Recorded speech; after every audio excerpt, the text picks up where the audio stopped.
Greetings, friends. Since June, Toronto has allowed restaurants to expand their seating into busy streets. And they've done this because of fears over the virus or because of regulations. They're not allowed to have too many people in their restaurants. So this has led to entire lanes of traffic being given up for these patrons to enjoy. Now, I'm not against seating outside. I'm not against patio culture. I think that's a nice thing under normal circumstances. This is something which European cities have an edge on North American cities. Like I've heard that Paris has very good outdoor seating. That's not what I'm talking about here. The good kind of seating outside, in the European example, that grew organically mostly over time. I know Baron Haussmann, he bulldozed a lot of Paris to make these wide boulevards. So maybe not completely organically, but it was planned that way. It was accepted to be that way. It's part of the culture there. It didn't come about overnight and suddenly infringing on the public space. I mean the public road, which is for motorists.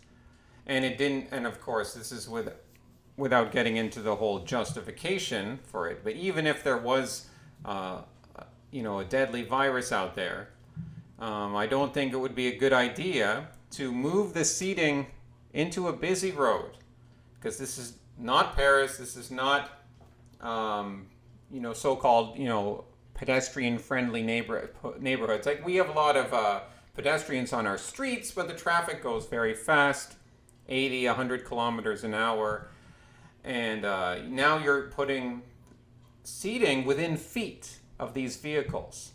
I don't drive, I'm not a motorist, but I think that's not fair for the motorists. I think that would be uncomfortable if you're sitting in these seatings, like, not just from the car exhaust, but aren't you a little worried that, all it takes is a car to just swerve a little bit and he's going to plow into a bunch of people. Now, in some places they've installed big concrete blocks as barriers, but you don't see those big blocks in most places. Usually it's just some plastic fencing, some fairly lightweight barriers that could easily be run over by a car or a truck, or even a bicycle traveling at 30 kilometers an hour would go flying onto someone's table. Like, how long is it before? It's going to be fall soon, so they'll probably start moving indoors. But it's just absolutely idiotic. And so I don't see it would be very comfortable for anyone. It's dangerous for the motorists, but it's more dangerous for the patrons. And I'm sure they love it. I'm sure the patrons just think this is the greatest thing. I'm sure they say, oh, isn't it so nice that these restaurants are expanding seating into the streets? Meanwhile, the restaurants are just trying to survive. They're just trying to survive because of all these ridiculous regulations that they weren't able to even be open for several months, and then when they could open up with limited capacity. But you know why I don't feel any sympathy for the restaurant owners? At least I don't feel sympathy for the vast majority of them. Because I have the sneaking suspicion that they support the government narrative. They believe that the virus is really a bad thing, even though it's just killed a little more than 9,000 mostly elderly people, mostly people who had only a few years left to live anyways. Not that I'm saying that's not a tragedy when someone dies. But you can't reason with these people. They accept the narrative, and they want to survive. They want to save their business. At least the owners do, but they're not questioning why everything has to be closed down. They just accept that as fact. And if you're a business owner, if you're an entrepreneur, and that's your mindset, that shows that you're not very smart. And you probably shouldn't be running a business. You probably do deserve to go out of business. And again, if you have convinced me I'm wrong, I'm willing to change my mind on this. Business owners, if you see this video, tell me, I'm against the lockdown, I'm against all this stuff. Be my guest. Prove me wrong. But my gut feeling is seeing the neighborhoods where the seating in the streets occurs, seeing the type of people there. These are liberal urbanite type of people, generally speaking. They support everything that has been going on, even when it's killing their own livelihood. Isn't that fascinating? The lemmings wandering off the cliff. They deserve to die. I don't mean literally die, but they deserve to be destroyed economically.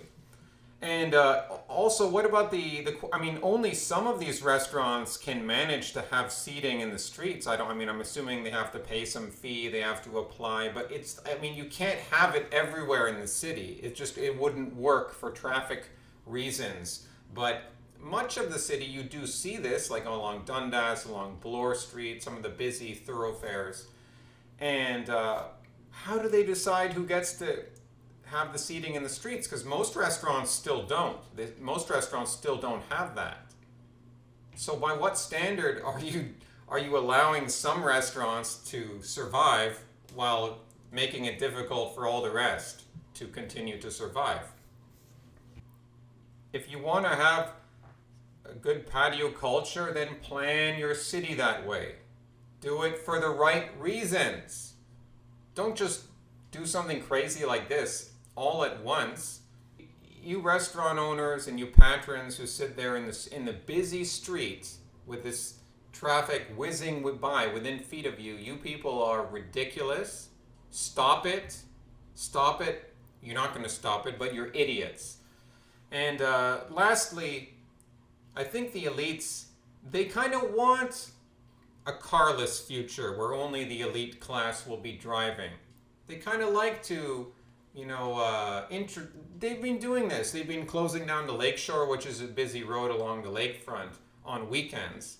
And it's ostensibly for the good reason of, freeing up the road for pedestrians and cyclists. We don't really need that space. I mean, it's nice to not have the traffic noise down there. If we really cared about it producing a nice urban environment, we never would have built such an expressway there in the first place.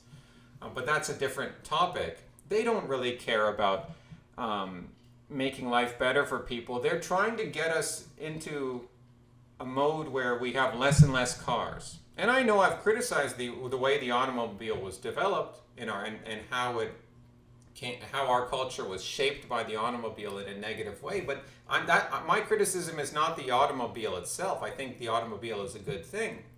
But you see, they weaponized it kind of in a certain way in the 20s up to the 50s and the 60s to get everyone individualistic and everyone in the suburbs and reliant on that type of lifestyle. Now they're weaponizing it the other way around. Now they want us not to have cars because now that we've had our fun with that, now we're going to live in smart cities where most of us won't drive. And I don't drive, but I'm not saying that's a good thing.